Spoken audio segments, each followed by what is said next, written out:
संतोष देशमुख हत्येप्रकरणी आज आरोपींना अटक करा या मागणीसह इतर मागण्यांसाठी मूक मोर्चाचं आयोजन करण्यात आलेलं आहे। सर्वपक्षीय नेत्यांसह कार्यकर्त्यांनी या मोर्चाची हाक दिलेली आहे। या मोर्चाला अनेक नेत्यांची सुद्धा उपस्थिती असेल अशी माहिती मिळते। बीड जिल्ह्यातील आजी माजी आमदार आणि मंत्र्यांसह महाराष्ट्रातील अनेक नेते या मोर्चामध्ये सहभागी होणार असल्याचं कळतंय।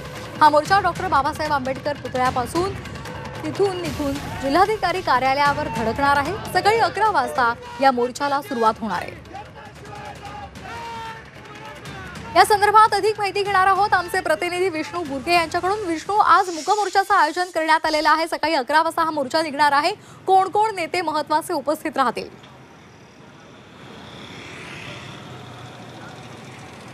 8 वाजलेले आहेत। 11 वाजता या मोर्चा निघणार आहे। अनेक नेते जे आहेत ते मुंबईवरून संभाजीनगर या ठिकाणी दाखल झाल्याची माहिती आहे। तर काही नेते जे आहेत ते लातूरला देखील दाखल झालेले आहेत। हे सगळे नेते या ठिकाणी येणार आहेत।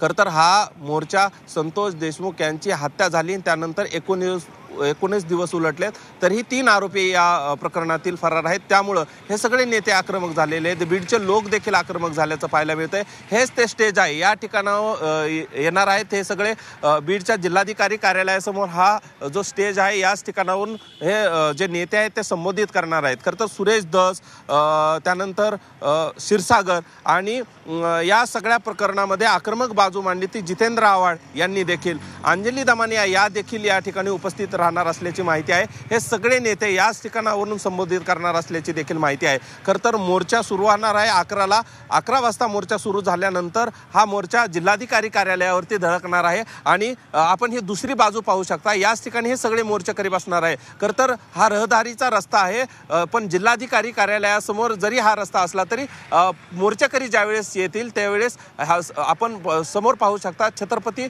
शिवाजी महाराज चौक आहे। या चौकापासून हा संपूर्ण या भागामध्ये जे मोर्चेकरी आहेत ते बसणार आहेत आणि हा स्टेज आपण दुसऱ्या बाजूला पाहू शकता। याच स्टेजवरती हे सगळे नेते येतील आणि आपली भूमिका मांडणार आहे। खरं तर सगळ्यांनी आक्रमक भूमिका मांडलेली आहे, तरी देखील अजूनही 3 आरोपी फरार आहेत। हे सगळे नेते येणार आहेत। बीडचे आजी माजी आमदार मंत्री या ठिकाणी उपस्थित राहतील, तर महाराष्ट्रातील अनेक नेते या ठिकाणी येणार आहेत। त्यामुळे या मोर्चाकडे सर्वांचं लक्ष असणार आहे। या प्रकरणामध्ये 3 आरोपी फरार आहेत।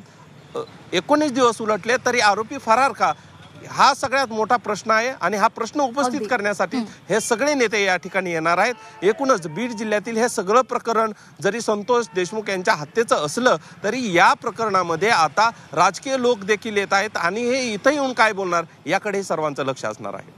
अगदी धन्यवाद विष्णू, आपण दिलेल्या या सविस्तर माहितीसाठी।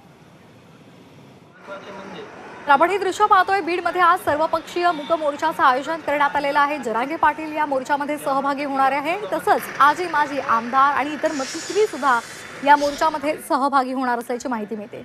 ही 2 दृश्य आपण पाहतोय। सर्वपक्षीय नेत्यांचा आज मोर्चा निघणार आहे। बॅनरबाजी करण्यात आलेली आहे। छत्रपती शिवाजी महाराज चौकामध्ये ही बॅनरबाजी आपण पाहतोय। मस्साजोगमध्ये आज कडकडीत बंद सुद्धा पाळण्यात येत आहे।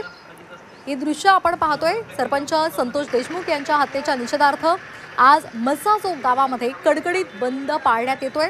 देशमुख कुटुंबियांसोबत मस्साजोगचे सर्व गावकरी या मोर्चामध्ये जाणार आहेत। बीड मधल्या निषेध मोर्चाला सर्व उपस्थित राहतील। गावातील सर्व गावकरी या निषेध मोर्चामध्ये सहभाग नोंदवतील। सरपंच संतोष देशमुख यांची मुलगी, पत्नी, त्याचबरोबर भाऊ आणि भावचे हे संपूर्ण कुटुंब बीड मधल्या निषेध मोर्चामध्ये सहभागी होणार आहे। या संदर्भात अधिक माहिती घेणार आहोत आमचे प्रतिनिधी ज्ञानेश्वर पतंगे यांच्याकडून। ज्ञानेश्वर, आपण पाहतोय मस्साजोगमध्ये कडकडीत बंद पाळण्यात येतोय।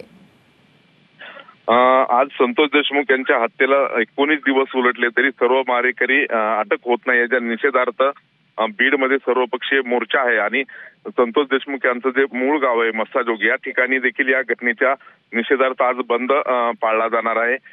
पाळला जातो सकाळपासून कडकडीत असा बंद आहे आणि बीडमध्ये जो मोर्चा होणार आहे त्या मोर्चाला हे सगळे गावकरी सहभागी होणार आहेत आणि यांच्याबरोबर देशमुख कुटुंबीय सुद्धा असणार आहे। अगदी धन्यवाद आपण दिलेल्या माहितीसाठी।